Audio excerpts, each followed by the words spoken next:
She claimed it was a love potion, nothing more than a hopeful remedy to soften a father's stubborn heart. But the court, unpersuaded and grim, saw something far more sinister. To them, it wasn't romance, it was murder, cold and deliberate. And so began one of the most chilling and controversial cases of the 18th century, where love, loyalty, and lethal deception collided in the drawing rooms of Georgian England. Tonight, we peel back the velvet curtain of time to reveal a world of powdered wigs, tight-lipped servants, and whispered secrets. A world where respectability was everything, and scandal could destroy a family overnight.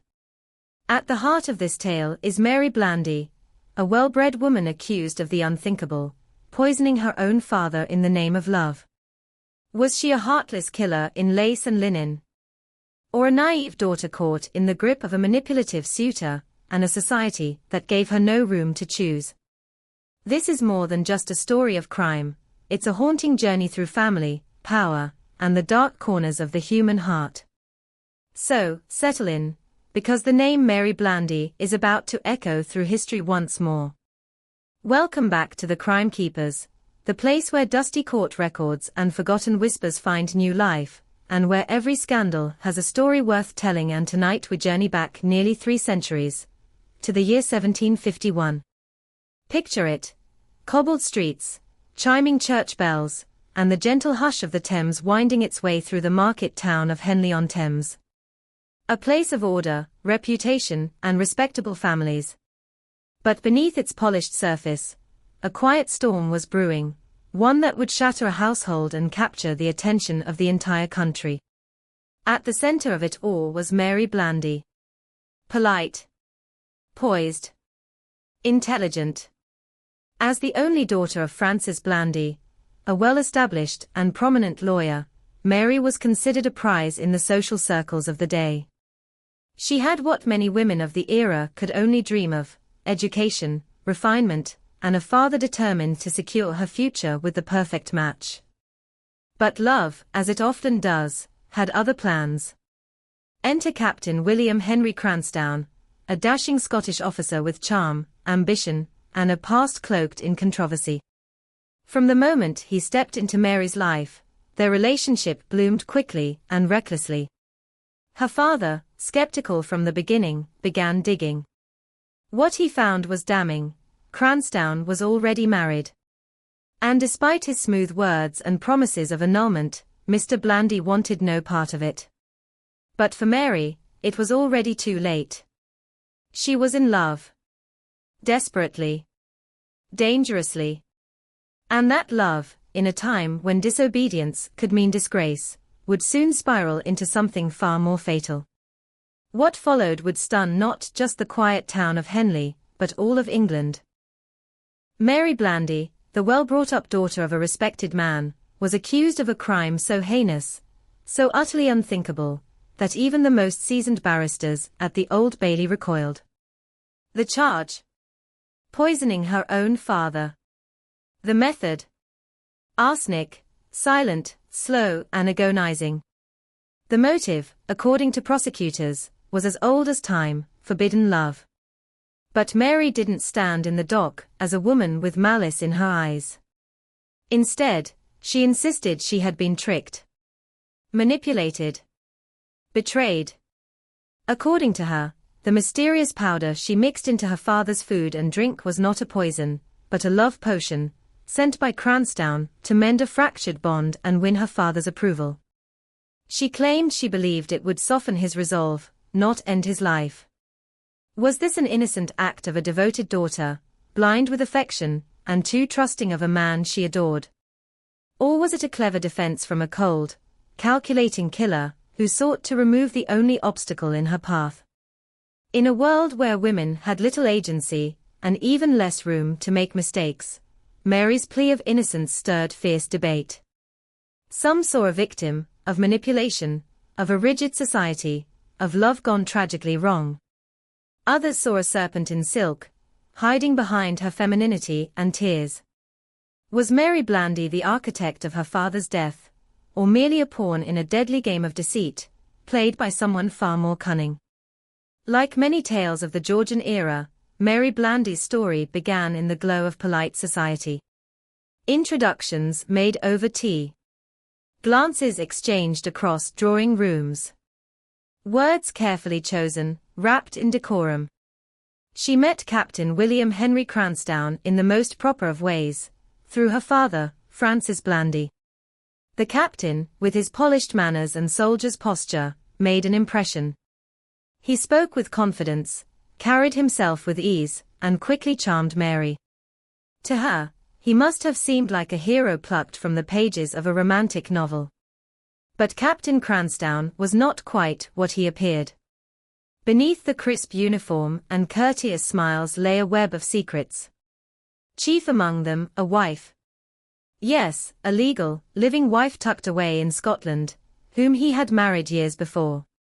He claimed the marriage was invalid, that he was seeking annulment. He promised Mary, and perhaps even himself, that everything would be sorted in due time. But time was not on his side, and scandal was nipping at his heels. When Francis Blandy discovered the truth, he was furious. Not just as a father, but as a man of the law and standing. He forbade the relationship outright, insisting that no daughter of his would be entangled with a bigamist. And for a moment, it might have seemed like that would be the end of it. But love, or perhaps something more troubling, had already taken root in Mary's heart. She defied her father's wishes and clung tighter to Cranstoun's promises. And then came the powder. Mary claimed it arrived discreetly, tucked inside a letter or package, sent from her beloved with precise instructions. It was, she insisted, a love charm, something to be mixed into her father's meals and drinks to gently influence him, to bend his iron will just enough to accept her suitor. That's what she believed. Or at least, that's what she said she believed. Others, however, weren't so sure. Was this truly a desperate act of persuasion, or the first step in a premeditated murder? What followed was a slow, cruel unraveling of life. Francis Blandy's health began to falter, deteriorating in ways that horrified those who cared for him. At first, his symptoms were dismissed as the mere fatigue of an aging man, nausea, weakness, a lack of appetite. But as the days dragged on, the severity became impossible to ignore. His skin turned pale, his body trembled, and the once robust man was reduced to a shadow of his former self. Something was terribly wrong, and it didn't take long for suspicion to creep into the household. The servants, the very ones who tended to his meals, started to whisper. They'd noticed the strange, bitter taste in the food, a bitter taste that was always present just before Mr. Blandy fell ill. Some began to wonder if there was more to his sudden decline than simply old age. Whispers of poison, a word that seemed so out of place in a house of such standing, began to circulate, first among the staff, then among the neighbors. The quiet, respectable town of Henley-on-Thames buzzed with quiet horror. As more symptoms manifested, the murmurs turned into outright fear. The tragedy had already begun to unfold, and Mary Blandy was at its center. Soon, all eyes turned toward Mary. In a world where women were often powerless in many ways, the sudden suspicion that her father's death was no accident weighed heavily on her. The courts were unforgiving, and the evidence, though circumstantial, painted a damning picture. Arsenic, poison that was both slow-acting and unmistakable, was found in Mr. Blandy's body. The powder she had been given, the one she trusted would change her father's heart, had in fact destroyed it. Mary was arrested. She was tried before a jury that was hungry for justice, eager to see the strange case resolved. Despite her protests, despite her pleas of innocence, the evidence stacked against her was too much. The prosecution painted a picture of a cold, calculating woman who had gone to extremes to have her way. The fact that she continued to insist it had been a harmless love potion was dismissed as nothing more than a feeble excuse, an attempt to avoid responsibility. In 1752, at just 32 years old, Mary Blandy was sentenced to death. The young woman, who had once dreamed of love and happiness, was now facing the ultimate punishment for a crime many believed she had committed. But in the final moments of her life, as the gallows loomed and the crowds gathered to watch her execution, Mary still maintained her innocence. She swore to the very end that she had never known the powder was poison, that she had been duped, manipulated, tricked into this tragedy. Her final words were not of remorse, but of defiance, claiming she had been nothing more than an innocent pawn in a deadly game. As the misty fog of history clouds the truth, we're left to ponder, was Mary Blandy truly the victim of love's betrayal, a woman so blinded by affection for Captain Cranston that she failed to see the danger in his dark intentions?